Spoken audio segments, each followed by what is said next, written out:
नमस्कार दोस्तों, मैं हूं सुमित। एक बार फिर से आपका स्वागत करता हूं मेरे चैनल में। पिछले वीडियो में मैंने आपको आफ्टर इफेक्ट्स का इंट्रोडक्शन दिया था और एक लोगो इंपोर्ट करके बताया था। आज इस वीडियो में हम कुछ बेसिक टूल्स के यूजेस देखेंगे। एक उदाहरण के माध्यम से मैं आपको ये बताऊंगा और अगली वीडियो में मैं आपको उस लोगो का एनिमेशन करके दिखाऊंगा। तो हम शुरू करते हैं। दोस्तों, जैसा कि मैंने पहले भी बताया है, आफ्टर इफेक्ट्स पे कोई भी काम करने से पहले हम सबसे पहले एक कॉम्पोजिशन क्रिएट करते हैं। तो वैसा ही हम करेंगे। ये कॉम्पोजिशन के टैब में गए, न्यू कॉम्पोजिशन। नेमिंग के लिए मैंने आपको पहले भी कहा है, आप नेमिंग अपने हिसाब से कुछ भी रख सकते हैं, बट एक तरीके के हिसाब से आप अपने प्रोजेक्ट से रिलेटेड अगर नाम रखते हैं तो वो अच्छा लगेगा। फिलहाल मैं आपको एक फोटो के माध्यम से आपको इन टूल्स के बारे में बताऊंगा। तो फिलहाल मैं एक फोटो नेम दे देता हूँ। बाकी के सेटिंग्स मैंने आपको पहले भी बताया है और वो अभी फिलहाल डिफ़ॉल्ट है। मैं उसको ओके कर रहा हूँ और ये हमारा कंपोजिशन बिल्कुल रेडी है।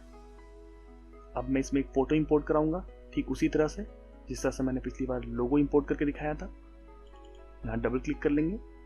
हम अपने डेस्टिनेशन फोल्डर अपने हिसाब से देखेंगे। फिलहाल मैं डेस्कटॉप पे एक मिकी माउस का फ़ोटो है, हम उस जेपीजी फाइल को ले लेते हैं।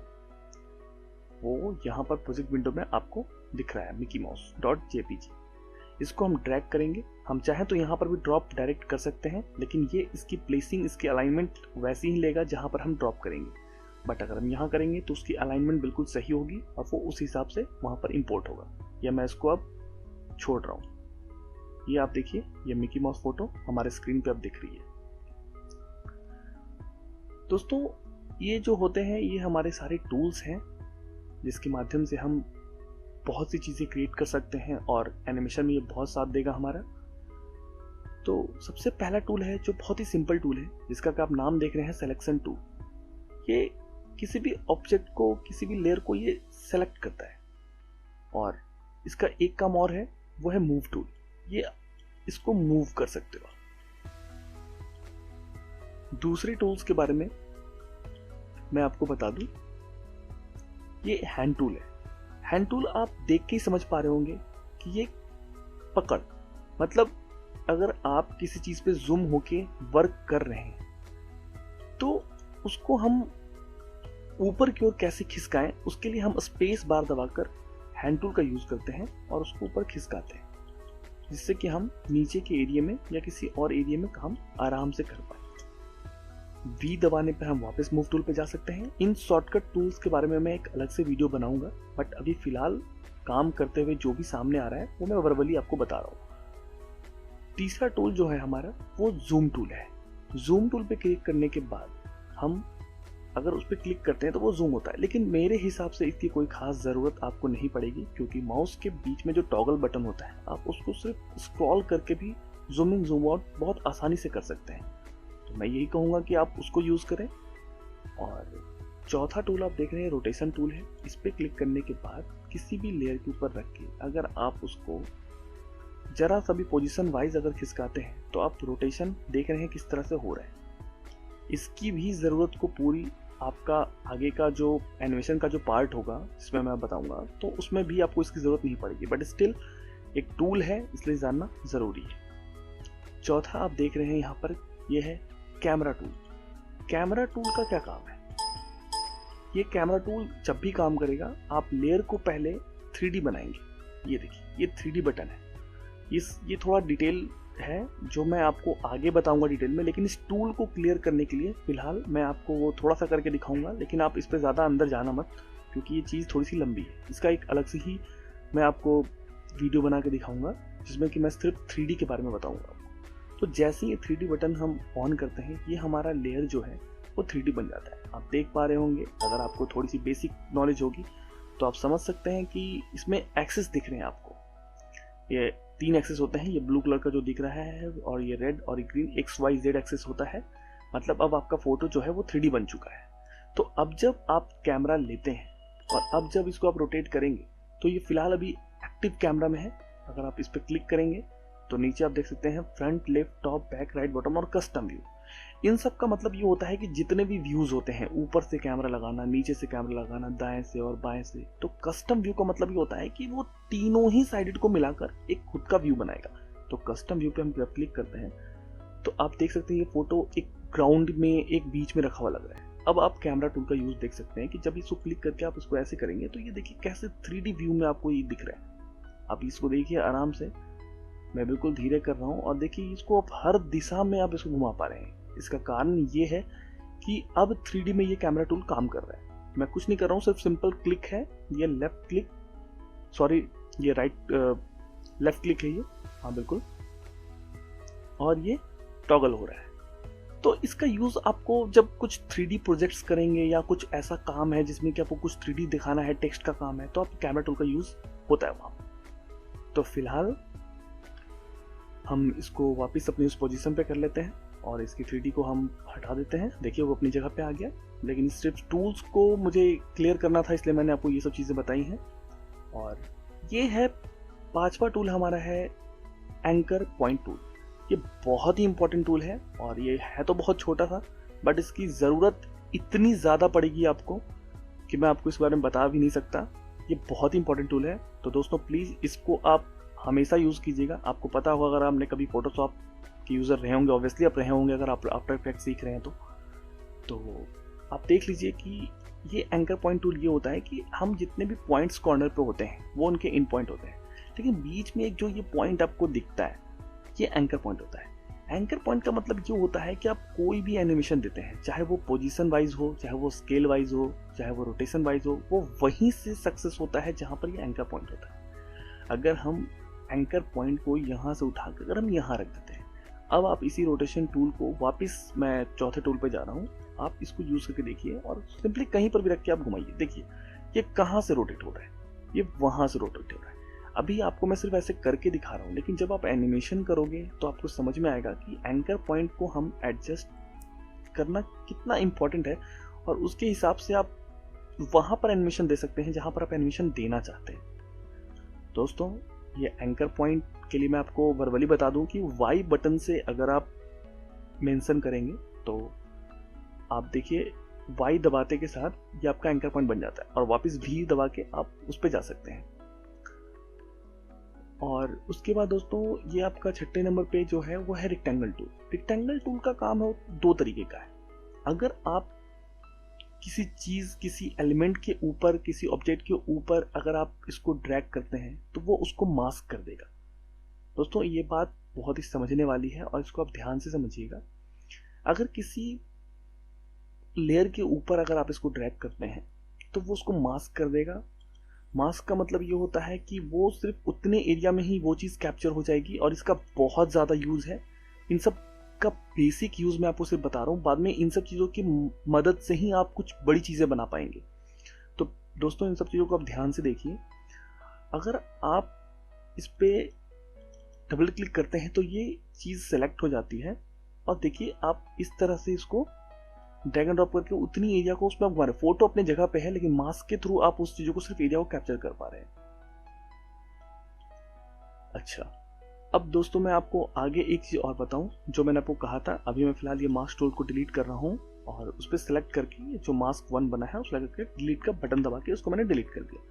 अब मैंने आपको कहा था कि इसके 2 तरह के यूजेस हैं। अब अगर मैंने इस फोटो के ऊपर ना करके कहीं किसी खाली ब्लैंक एरिया में किया तब भी ये मास्क इसलिए हो गया, सॉरी दोस्तों मैं इसके लिए माफ़ी चाहूँगा क्योंकि मैंने आपको ये बताना भूल गया था कि खाली एरिया में नहीं बल्कि ये जो सिलेक्शन किया हुआ एरिया है ये सेलेक्टेड अगर रहेगा तो हम कहीं पर भी करेंगे तो उसी के ऊपर मास्क बनेगा। तो हम बेशक इसको अनसेलेक्टेड कर देंगे और अब देखिए दोस्तों अगर आप ड्रैग करेंगे तो वो एक अलग से शेप लेयर बनेगा।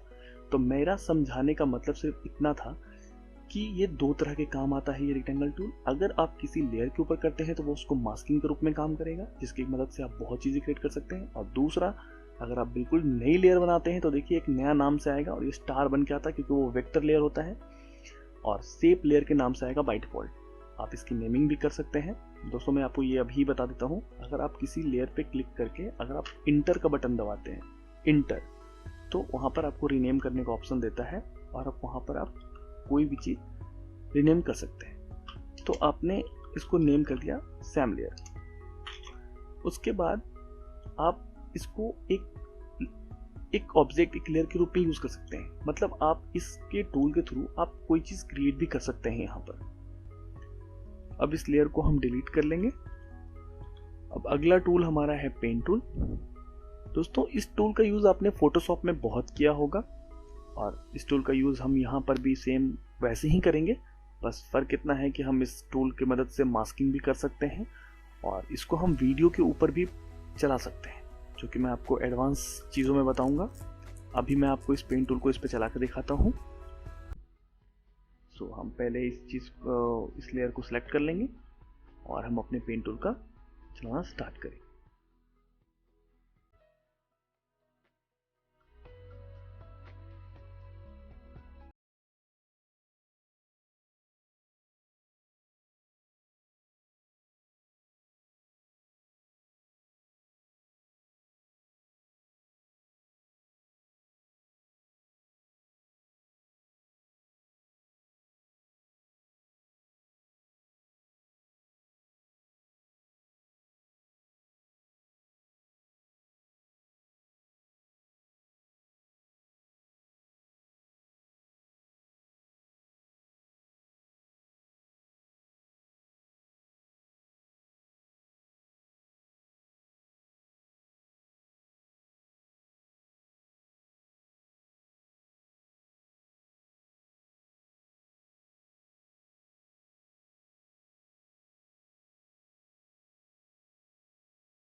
ये हमारा देखो मैंने इसको मास्क कर दिया। अब आप बाहर क्लिक करके आप इसको देख सकते हैं कि ये बिल्कुल एकदम से मास्क होके ये सिर्फ मिकी माउस हमारा बिल्कुल बाहर आ चुका है। तो इस तरीके से हम पेन टूल को यहाँ पर भी चला सकते हैं। देख सकते हैं कि यहाँ पर एक छोटा सा टॉगल मास्क से पाथ है, इसको अगर आप क्लिक करते हैं तो ये हट जाता है, जिससे कि आपको एक विजिबिलिटी मिलती है कि आप मास्क को ना देखें और ये बिल्कुल आपका एक फ्रेश पीएनजी फॉर्मेट में आपको इमेज दिख रही है। और अगर आप इसके साथ कुछ चेंजेस करना चाहते हैं मास्क के साथ, तो दोबारा अगर आप इसको क्लिक करेंगे तो आपको मास्क दिखेगा और आप इसको एरिया को जूम करके आप वापस पेन टूल लेके कंट्रोल पकड़ के अगर आप इस पॉइंट पर सिलेक्ट करेंगे तो आप इसके साथ एडिट कर सकते हैं। वापस हम मूव टूल पे जाते हैं, इसको हटा लेते हैं और ये हमारा मास्क हो चुका है। दोस्तों नेक्स्ट टूल है हमारा टेक्स्ट टूल, जो कि आप समझ सकते हैं कि टाइपोग्राफी के फील्ड में ये भी बहुत इंपॉर्टेंट होता है कि हम कोई भी चीज़ क्रिएट कर रहे हों, कोई बैनर बना रहे हों, कोई वीडियो क्रिएट कर रहे हों, टेक्स्ट का एनिमेशन दिखाना है, तो वो बहुत इंपॉर्टेंट होता है। टेक्स्ट पे क्लिक करते के साथ आप देख सकते हैं साइड में कैरेक्टर नाम का जो पूरा एक बड़ा सा विंडो आता है, उसमें आप हमेशा की तरह जानते ही होंगे और भी सॉफ्टवेयर की तरह कि उसमें फॉन्ट हो गया, उसके साइजेस हो गए, उसके मार्जिन्स हो गए और उनके जो भी स्टाइल होते हैं कि कैपिटल लेटर में चाहिए या फिर इटैलिक चाहिए या नॉर्मल लेटर चाहिए, और उसके कलर और उसके स्ट्रोक। तो उसका एग्जांपल भी मैं आपको भी दे ही देता हूँ। अगर मैं सिलेक्ट करके यहाँ पर लिख रहा हूँ मिकी माउस, तो दोस्तों अब देखो कि अभी ये जो है जो कलर आ रहा है टेक्स्ट का, वो ये कलर आ रहा है। अभी मैं थोड़ा सा टेक्स्ट को बड़ा कर लेता हूँ। ये देखो ये साइज है पिक्सल के हिसाब से, ये बाहर आ गया है। तो मैंने बताया था आपको कि मूव टूल देखो, अभी इसका भी काम हमने आपको दिखा दिया यूज़ करके कि कैसे हम इसको फिर इधर मूव टूल से इधर करेंगे। चला एक बार हम एक काम करते हैं कि थोड़ा सा इसको अलाइनमेंट सही कर लेते हैं ताकि देखने में भी अच्छा लगे। और मिकी माउस को हम एक काम करते हैं, फॉन्ट थोड़ा और छोटा करते हैं। ये देखिए ये बिल्कुल सही आ गया। अब इस पर डबल क्लिक करके हम इसको सिलेक्ट करेंगे तो हम यहाँ से इसके फॉन्ट्स के स्टाइल को चेंज कर सकते हैं। एरो की से, डाउन एरो की से हम चेंज कर सकते हैं। तो अगर मान लो हम कुछ देर के लिए ये फॉन्ट यूज़ कर रहे हैं, तो इसमें अब हम इन सब चीज़ों का भी यूज़ करके इसकी स्पेसिंग वगैरह को कर सकते हैं। तो ये एक टाइपोग्राफी का चीज़ है कि हमें किस तरह का फॉन्ट चाहिए। नॉर्मली टेक्स्ट का काम यही है। इसके टेक्स्ट के पर्सनल एनिमेशंस भी होते हैं जो इनके अंदर के इफेक्ट्स हैं, वो मैं आपको आगे बताऊंगा। तो अभी इन टूल के बस इतनी ही यूज़ है। और दोस्तों, ये है ब्रश टूल, जिसको कि हम किसी खास वीडियो के पार्ट को या इमेज को हम बिल्कुल फोटोशॉप की तरह ही कुछ पेंट करना है, कोई पार्ट है उसको चेंज करना है, तो उसके लिए हम इसका यूज़ करते हैं। ये क्लोन टूल है, इसका भी वही काम होगा कि किसी चीज़ में अगर कोई डिफेक्ट है, उसको वापस उसको सही करना चाहते हैं, रिजर्व बैक करना चाहते हैं, तो हम उस चीज़ को फिर वहाँ पर करते हैं। ये इरेजर टूल है। तो बेसिकली इन जो टूल्स के काम है वो थोड़ा एडवांस लेवल पे है, जो हम कुछ बड़े प्रोजेक्ट करते हैं उस पर काम है।